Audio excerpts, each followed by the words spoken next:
बिस्मिल्लाह वल्हम्दुलिल्लाह सलातो वस्सलामु अला रसूलिल्लाह। अस्सलामु अलैकुम वरहमतुल्लाहि वबरकातुहू। ब्लेस्ड किचन में खुश आमदीद। आज हम आपको बहुत ही मज़ेदार और बहुत ही कम कीमत में, यानी कि जितनी कीमत में आम कबाब बनते हैं उससे कम कीमत में आपको बहुत ही बेहतरीन टेस्ट के कबाब बनाना सिखाएंगे इंशाल्लाह। उम्मीद है आपको बहुत पसंद आएगा। इसमें हम बहुत सी चीज़ें डालेंगे और आपको ज़्यादा इसमें ख़र्चा महसूस नहीं होगा। और इसके अलावा सबसे बड़ी बात यह है कि मैं आपकी ये उलझन भी दूर कर दूँगी कि अगर घर में आपके चॉपर नहीं है, क्योंकि अमूमन हमारे घरों में चॉपर नहीं होता है जिससे हम कीमा बना सकें, तो मैं वो भी आपको बताऊँगी कि अगर चॉपर नहीं है तो हम क्या करेंगे। मैंने ये 1 पाव का गोश्त का टुकड़ा निकाल लिया था बोनलेस। आप लोगों को मैं बार-बार यही बताती हूँ कि ये चूँकि सालन में इतना खाया नहीं जाता, अगर पूरा चिकन आए तो आप उसमें से निकाल सकते हैं। या अगर पूरा चिकन नहीं भी आता, बाज़ औक़ात आधा किलो चिकन हम मँगवाते हैं या 3 पाव मँगवाते हैं, तो उसमें से इस तरह की जो 2-3 बोटियाँ होती हैं वो हम निकाल कर एक साइड पे रख लें और फिर जब हमने कबाब वग़ैरह बनाने हों तो वो उसके अंदर हम यूज़ कर लें। क्योंकि ये बोटियाँ अमूमन घरों में बहुत कम लोग पसंद करते हैं, तो इसका सबसे अच्छा तरीका यही है कि हम इनको मुख्तलिफ़ डिशेज़ में इस्तेमाल कर लें। अब हम ये करेंगे कि ग्राइंडर वाली कटोरी जो हमारे घरों में अमूमन होती है, एक तो जग होता है जिसको हम ब्लेंडर कहते हैं और एक ये है जो ग्राइंडर होता है, छोटी कटोरी जिसको हम कहते हैं। इसके अंदर हम ये छोटी बोटियाँ करके इसमें शामिल कर देंगे। बस ध्यान रहे कि बहुत बड़ी बोटियाँ ना हो और उसमें कोई चर्बी वगैरह शामिल ना हो। अब ये देखिए, इसके ब्लेड्स ऐसे होते हैं, सिंगल वाले ब्लेड्स होते हैं जो हमेशा हम मसाला पीसने में इस्तेमाल करते हैं। जो हम ब्लेंडर इस्तेमाल करते हैं उसके ब्लेड 4 होते हैं और इसके ब्लेड 2 होते हैं और बहुत ही ईज़िली इसमें हम कीमा बना सकते हैं। ये मैंने इसलिए किया कि आप लोगों को बता दूं कि अमूमन घरों में चॉपर नहीं होता। अगर चिकन के हमने कोफ्ते बनाने हों या चिकन के हमने कबाब बनाने हों तो फिर हम ज़ाहिर है कि कहीं शॉप पे लेके जाएँ या उसका कीमा बनवाएँ तो बहुत मुश्किल पेश आती है। देखिए कितना सॉफ्ट और बेहतरीन कीमा इसमें तैयार हो गया है। लेकिन जो बच्चियाँ हैं वो अपने बड़ों से पूछकर और उनके सामने ही फिर ये करें, कभी ये ना हो कि कोई वो गलत तरीके से कर दें और ग्राइंडर मशीन ख़राब हो जाए। बस ये अच्छे तरीके से आप इसके साथ कीमा बना लें। मैं तो कई मरतबा इसमें ही कीमा बना लेती हूँ। अब हमने इसके अंदर छोटी-छोटी बोटियाँ करके डाली हैं और थोड़ा-थोड़ा करके हमने इसके अंदर कीमा बना लिया है और इज़िली बेहतरीन कीमा बनाकर साइड पे रख दिया है। मैंने ये 3 दरमियाने साइज़ के आलू उबाल लिए थे, उनको अब मैं ग्रेट कर रही हूँ। ग्रेट करने से फ़ायदा ये होता है कि आलूओं के अंदर जो एक थोड़ी-सी गुठली रह जाती है, हम जब से हाथों से या किसी भी चीज़ से मैश करते हैं तो उसका डर नहीं होता, बिल्कुल स्मूथ आलू हो जाते हैं। अब एक मैंने ये दरमियानी साइज़ की प्याज़ ली है, इसको इस तरीके से मैं कट लगाकर, जैसे हम अंडे के लिए हम प्याज़ को चॉप करते हैं उस तरीके से मैं कर रही हूँ। मैंने आपको 2-3 तरीक़ों से प्याज़ चॉप करना सिखाई है।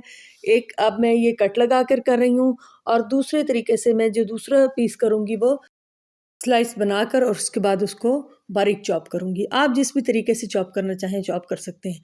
अब मैंने 1/4 टीस्पून नमक लिया है और कुटी हुई काली मिर्च ली है आधा टीस्पून, गार्लिक पाउडर मैंने लिया है 1/4 टीस्पून। आपके पास लहसुन पेस्ट हो तो वो आप आराम से 1 टेबलस्पून डाल सकते हैं। मिक्स हर्ब्स मैंने लिए हैं, ये ऑप्शनल है, आपके पास हो तो आप डालें, नहीं तो आप ना डालें।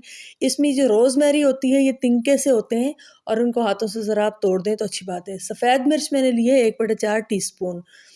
1/4 टीस्पून होता है जो पूरा 1 टीस्पून होता है उसका चौथा हिस्सा।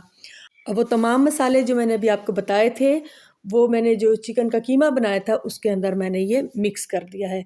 इसको हम अच्छे तरीके से हाथों से मिक्स कर देंगे और मिक्स करने से ये होता है कि जायका ज़रा अच्छे तरीके से अंदर रच बस जाता है। अब हम इसको एक साइड पे रख देते हैं। पहले हम ऑयल गरम करेंगे। ऑयल हमने सिर्फ लिया है 1 टेबलस्पून। 1 टेबलस्पून ऑयल लेके हमने उसके अंदर जो प्याज़ अभी चॉप की थी वो सबसे पहले हमने शामिल की है। प्याज़ थोड़ी सॉफ्ट हो जाए तो फिर हम इसके अंदर चिकन जो हमने मैरिनेट करके रखा था वो हम इसके अंदर शामिल कर देंगे। आज वीडियो बहुत ज़्यादा लंबी है इसलिए मैंने बहुत ज़्यादा फ़ास्ट पे चलाई है।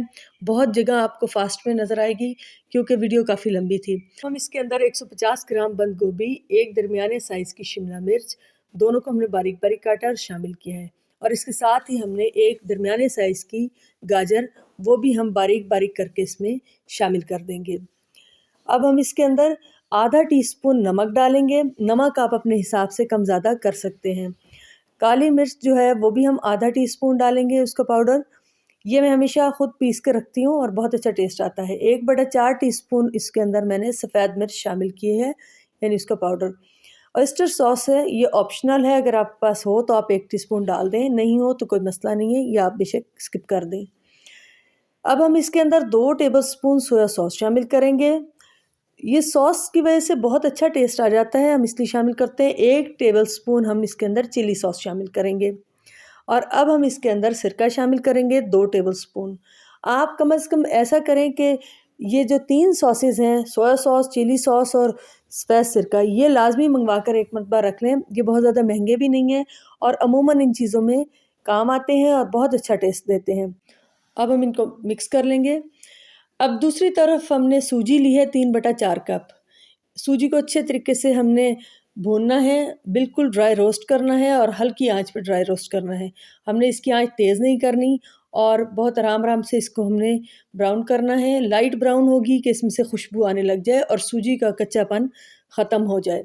थोड़ी सी देर लगेगी, हमने इसमें जल्दबाजी नहीं करनी। ये देखें काफ़ी हद तक इसका कलर चेंज हो गया है। हमने इस कप से पौना कप सूजी ली थी और अब हम इसी कप से 2.5 कप पानी डालेंगे इसके अंदर। पानी डालने का वही तरीका है कि चूल्हा आपने पहले बंद करना है और उसके बाद आपने पानी थोड़ा थोड़ा डालकर तेज़ी से आपने इसको विस्क करना है। अब देखें मैंने दोबारा चूल्हा जला लिया है। अगर आप जले हुए चूल्हे के साथ ही इसको करेंगे तो फिर गुठलियाँ पड़ने का डर होता है। अब ये जब अच्छे तरीके से बन गया था लिक्विड सा, तो अब हमने इसको अपनी इन सब्जियों और चिकन के मटेरियल में शामिल कर लिया है। वीडियो मैंने बताया कि लंबी है, इसलिए मैं एक एक स्टेप आपको इतना करीब से नहीं दिखा सकी। फिर भी अगर कुछ समझ ना आए तो आप कमेंट करके पूछ लें। कोशिश यही की है कि आपको अच्छे तरीके से समझ आ जाए। अब हम उबले हुए आलूओं में 1.5 टीस्पून चाट मसाला, आधा टीस्पून नमक और 1 टीस्पून चिकन पाउडर शामिल कर देंगे। चिकन पाउडर बिल्कुल ऑप्शनल है, अगर आप डालना चाहें तो आप डाल दें, नहीं तो आप इसको स्किप कर दें। अब आलूओं को एक साइड पर रख के हमने जो ये मसाला पहले तैयार किया था, इसको हम अच्छे तरीके से मिक्स करेंगे, क्योंकि जो कीमे के चंक्स होते हैं उनको हम हाथ से अच्छे तरीके से तोड़ लेंगे ताकि पूरे के पूरे मटेरियल में कीमे का टेस्ट अच्छे तरीके से आ जाए और कीमे के रेशे हर जगह फैल जाएं। अब ये आलू और एक मैंने ग्रीन चिली जो यानी हरी मिर्च है उसको बहुत बारीक बारीक चॉप करके इसके साथ शामिल कर दिया। हरी मिर्च को हमेशा बहुत ज़्यादा बारीक चॉप करें ताकि किसी के मुंह में बहुत मोटा इसका ज़रा ना आए, वरना आजकल हरी मिर्चें बहुत तेज़ हैं। अब हम इसको इसके साथ शामिल करके अच्छे तरीके से मिक्स कर देंगे। चूँकि ये रेसिपी बजट फ्रेंडली है, इसलिए मैं आपको बताऊंगी कि अगर आपके पास ब्रेड क्रम्स ना हो तो आप क्या यूज़ कर सकते हैं। हम हर रोज़ एक दुआ पढ़ते हैं। आइए आज एक मग़फ़िरत की बेहतरीन दुआ पढ़ते हैं। बिस्मिल्लाहिर्रहमानिर्रहीम रब्बिग़फ़िर वरहम व अंत खैरुर राहिमीन। तर्जुमा, ए हमारे रब मुझे बख्श दे, मुझ पर रहम फरमा, तू सबसे बेहतर रहम फरमाने वाला है, आमीन। अब सबसे पहले मैं आपको बताती हूँ कि अगर आपने अंडा इस्तेमाल नहीं करना, आप अंडे की बचत करना चाह रहे हैं या अंडा कोई घर में नहीं खाता, तो उसके लिए आप ये करें कि जो हम नॉर्मल आटा जिससे हम रोटी बनाते हैं वो आपने 2-2.5 चम्मच ले लिया, उसमें 2 चुटकी नमक और 2 चुटकी काली मिर्च शामिल कर ली और उसको अच्छे तरीके से पानी में हल कर दिया। अब ये मैंने सवैयाँ ली थी, सवैयों को हमने बारीक सा पीस लिया, बारीक चूर लिया उसको हाथों से, जितना बारीक आप चूर सकें। अब इसके कबाब बनाए हैं। कबाब बनाकर मैं सबसे पहले इस लिक्विड मटेरियल में डालूंगी अच्छे तरीके से। अगर आप ऐसे कर लें तो हाथ गंदे नहीं होंगे और वो सारा ज़ाया भी नहीं होगा मटेरियल। ये मैं सिर्फ उस सूरत में कह रही हूँ कि जब घर में आपके पास ब्रेड क्रम्स ना हो, वरना सवैयाँ थोड़ा सा ऑयल ज़्यादा अब्जॉर्ब करती हैं। तो बाज़ औक़ात बच्चे कहते हैं कि हमें क्रिस्पी चाहिए, क्योंकि ये बहुत क्रिस्पी बनते हैं ऊपर से और अंदर से बहुत सॉफ्ट बनते हैं, तो बहुत ही बेहतरीन बनते हैं। इसलिए मैंने कहा है कि चलें आप इस तरीके से कर लें, आपको अंडा भी नहीं खर्च करना पड़ेगा और ब्रेड क्रम्स का भी मसला नहीं होगा। ये सिर्फ मैं 4 इस तरीके से बनाऊंगी और बाकी मैं ब्रेड क्रम्स के साथ बनाऊंगी। ये सिर्फ मैंने आपको दिखाने के लिए बनाए थे कि अगर आपके पास अंडा ना हो या आपके पास ब्रेड क्रम्स ना हो तो आप कैसे अपने कटलेट्स या कबाब बना सकते हैं। चलिए जी, अब हम दूसरे मैंने बना के जो रखे हैं ये मैं आपको दिखा दूँ। शीट लगाकर मैंने बनाए हैं, ये ब्रेड क्रम्स से बनाए हैं मैंने।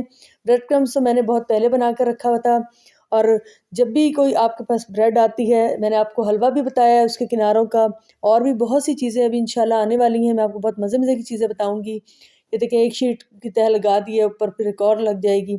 अब हम इसको फ्राई कर रहे हैं। फ्राई करने के बाद मैं आपको इसके बर्गर भी बनाना बता दूंगी कि सिंपल बर्गर बनाऊंगी कि चलो स्कूल लंच के लिए बच्चों के बहुत काम आ जाते हैं। अब ये बन की एक साइड पे मैंने केचप लगाया है और ये दूसरा बन है, उसके दूसरा हिस्सा है, और दूसरी साइड पे मैं इसके मेयोनीज़ लगा दूँगी। मेयोनीज़ भी हम घर में बना सकते हैं और बहुत ईज़िली बना सकते हैं। बस इसके अंदर अब हमने ये कबाब को सेट किया है। एक कबाब पूरे बन के लिए काफ़ी है, अब इसके ऊपर रखा है। आप चाहें तो सैलेड भी रख सकते हैं। ये देखें ऊपर से क्रिस्पी है और अंदर से बिल्कुल सॉफ्ट है।